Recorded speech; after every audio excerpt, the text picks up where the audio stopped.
Stephen Mbide. Thank you so much. The farmers there you see behind me are people here at the Zuri Model Farm in Kyasa. This is Namayumba sub-county in Wakiso district. This is just next to the Chitalia prison, and we're here just because there is a decision that Uganda took just to pull out of the International Coffee Organization. But what is the impact of this move? That's why I'm here at the farm to understand it from the real farmer, the one who is putting the coffee on the market. I want to understand it from Dr. Maggie Blake Chigozi. He's a farmer. He is also someone who has been in this business of doing business, but also as a farmer. Good morning to you, Doctor. Good morning, Fred. Welcome Stephen.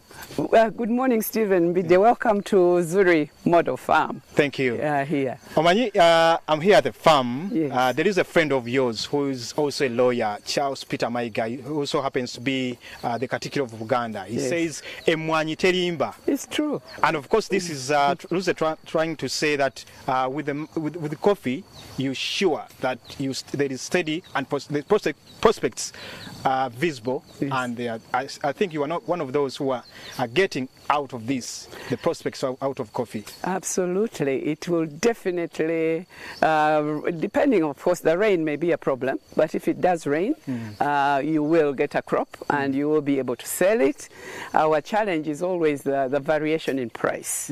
Right now, the price is very good. We have just sold the last batch, but last year it wasn't so good. So that is what affects us. But otherwise, yeah, you will definitely make some money from coffee.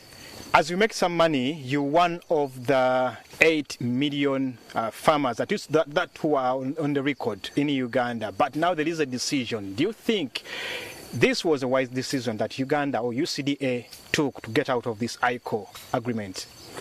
As someone who used to work for government and used to be one of the experts, I also know that the experts in coffee are largely based at UCDA, and the board are practicing, coffee growers. So I want to imagine that they really looked at this, the issue of value addition, not being able to make money on value addition, which is probably why, as an investment promoter, we found it very challenging to attract investors in instant coffee, in roasted coffee. It was always very challenging because they knew they would not make money. They would not be able to export their crop. So I want to do the necessary research and came up with this decision. And they are telling us we have enough markets. We have East Africa, we have COMESA, we have, we have enough markets, China, India, and the Arab countries. There is another friend of yours, Robert Kabushenga, is now watching and tweeting that we are having to deal with the injury of mismanagement and incompetence of bureaucrats and insolence of arrogant political response. These are harsh words towards the government. And I think he's trying to point at the impact on the market, because we're trying to boost production and export. Yes. And this is definitely going to be affecting you, the farmers. Yes, it will probably affect us, but I think UCDA is telling us that we don't need to worry, that the market for our coffee, we do have excellent coffee. Our coffee is better than Robustas world over. We have the best. So we will still have a market in spite of signing out of the UCDA. Those guys are not the ones who buy our coffee. Buying will be a one-to-one. You and the person who buys from you. And it could be within these countries, even Europe. They'll continue to buy from us. They need our great Robusta, I want to believe. And also we have these other markets that maybe we had not focused on. Yeah, the Arab states need our coffee, as does China. And also it will give us a chance, as UCDA says, to add value. So yes, my neighbor, he's actually around the corner. Hi, Robert. I hope you are listening. He's right across. He may have, because he does some roasting, he may have information that I don't have. I just sell, Robusta beans. You know, you're also a preacher of value addition and skilling the young generation. Exactly. But looking at the statement that is coming from UCDA, it shows that the issues of tariffs were major concerns, but there are also non-tariff barriers that need to be addressed. You as a farmer, what are some of those non-tariff barriers that you think should be looked into as we move ahead, as you, the farmer, so for you to benefit as a local farmer, but as a country, an economy to benefit, but also the market prices to be stable and really. That's exactly what UCDA wants to see. At the moment, it ranges from 2,500 to even 6,000, 7,000 sometimes. So how do we find markets that will always give us 7,000? That is what we as farmers would like to see. That's the biggest, the amount of money you make.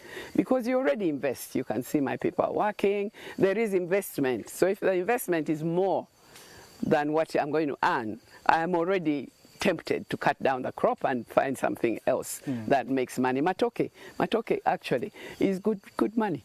We sell a bunch. It also went very low during lockdown, and you sell at 250,000, at 25,000, or 20,000, something like that. So matoke is a good one. So they could cut down their coffee, and we've seen that. We saw it in the past. Masaka used to be, that's where I come from, we used to be the greatest coffee farmers. Yeah, but I know as a country, we've just gone through a lockdown. Planes are not coming in here. The exporters, the farmers, we're not selling onto the international market. Now we see we're just coming to the international market, and then February 1st you pull out, and then the farmer sees that this is going to hurt him or her most. So what do we do? What does the farmer do? Yes, you say there is other markets, but then if he's just coming out of a lockdown, this is also going to affect him or her more.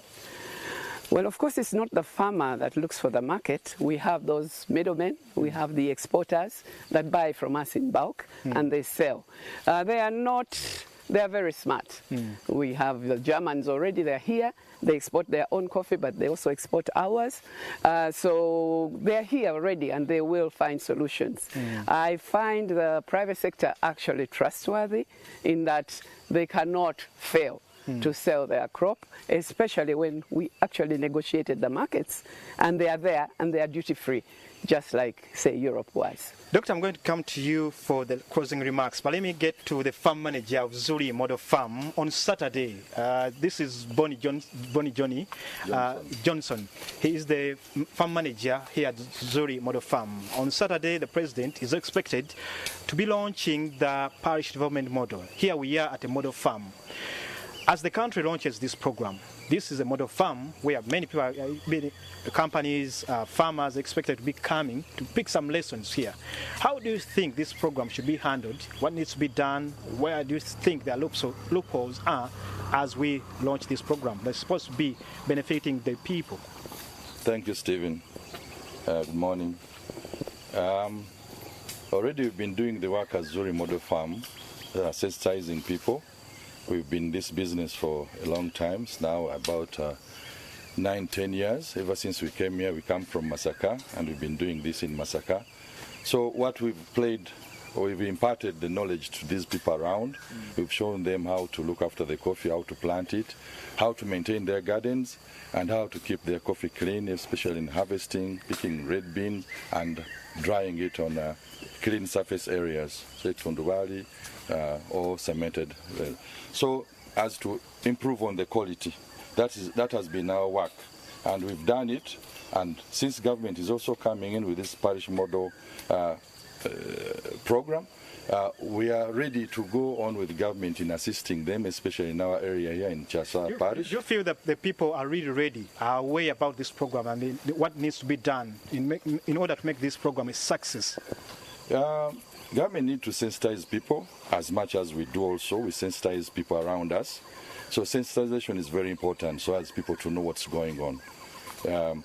These programs come in where we have to catch up with parish officials as we Zuri Model Farm so as to help them and impart more knowledge on these people around us.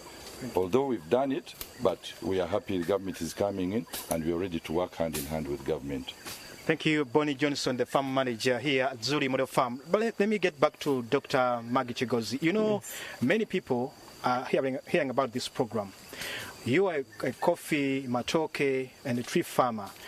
But in order to make this program a success, what are your ideas that maybe you think should be put in place? But also on the issue of coffee, because it's a main subject today, many people are not consuming our local coffee.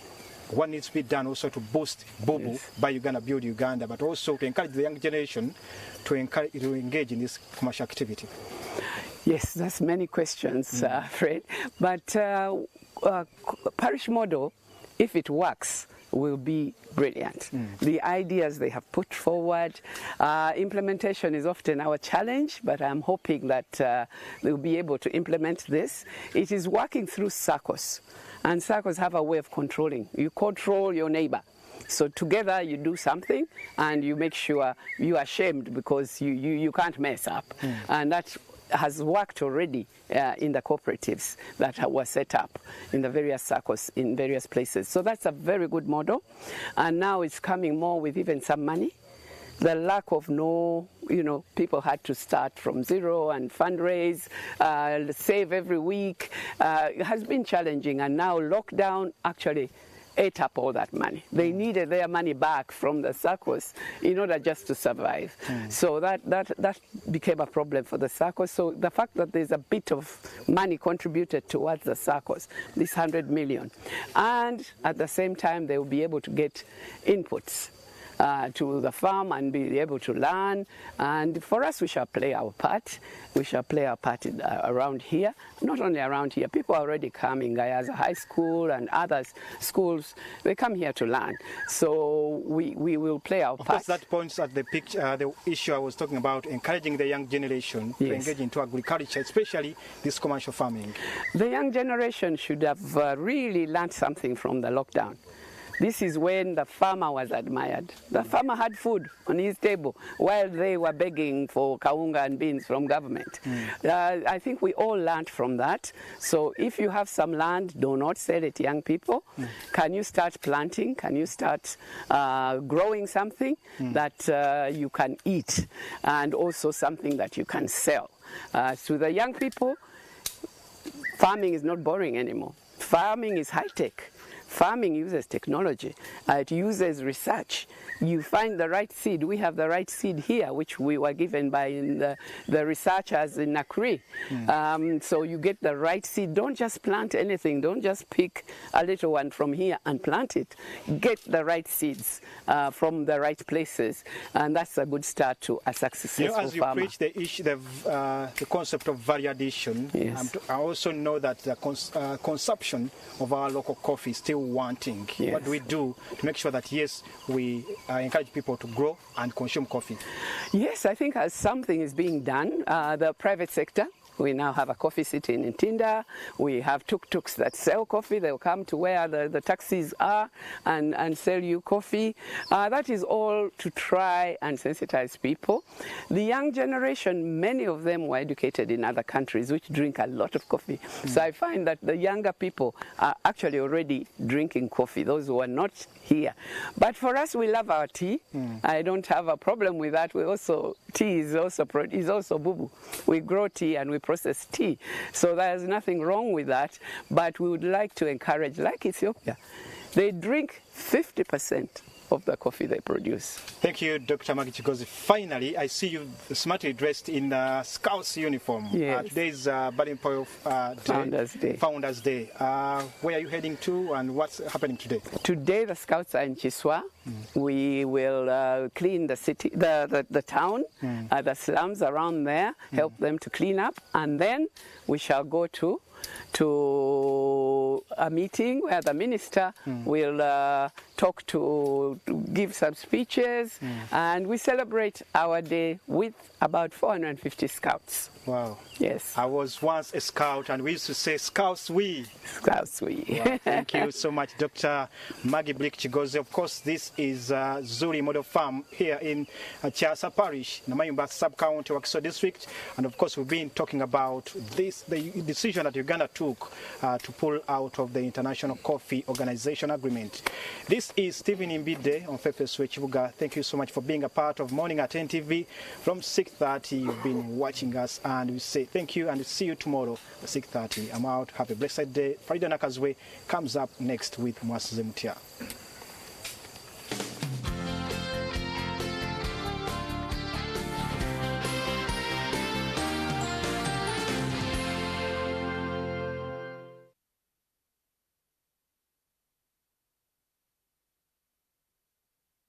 Easily buy, sell, send, and receive Bitcoin. Easily convert digital assets to Ugandan shillings. Quickly send money across Africa. Sign up and verify in seconds. Use the promo code NTV and get 10,000 shillings worth of Bitcoin. Introducing the ITEL A58. Get yourself one from any ITEL or MTN